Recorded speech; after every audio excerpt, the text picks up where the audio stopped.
Okay, so we talked about A and B. A is your hospital, B is the medical. We talked about the great things that A and B gives us, and we also talked about the little bit of the holes that's there. That 20% that has no cap, that can really hurt us. So we got to do something about that.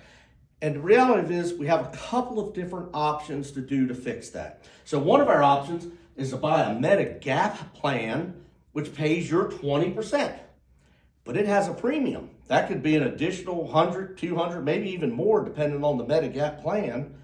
And you still got to buy a prescription drug plan to add to that. Now that has a premium. Could be as low as $30, could be as high as $200. So that can get kind of expensive way to do Medicare.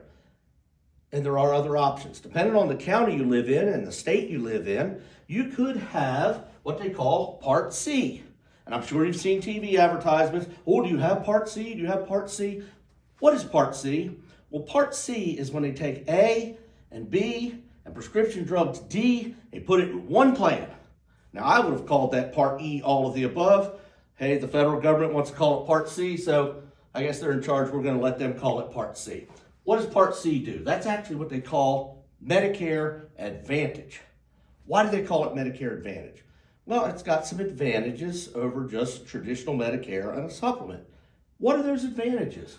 Well, you could get this plan as little as $0 a month. Many counties offer a $0 premium for the Medicare Advantage. Now, it has advantages above and beyond Medicare. So, for example, it could include dental. It could include vision, over-the-counter products, Band-Aids, toothpaste, fish oil pills, that kind of stuff. Transportation to and from a doctor, hearing aids, a membership to the gym.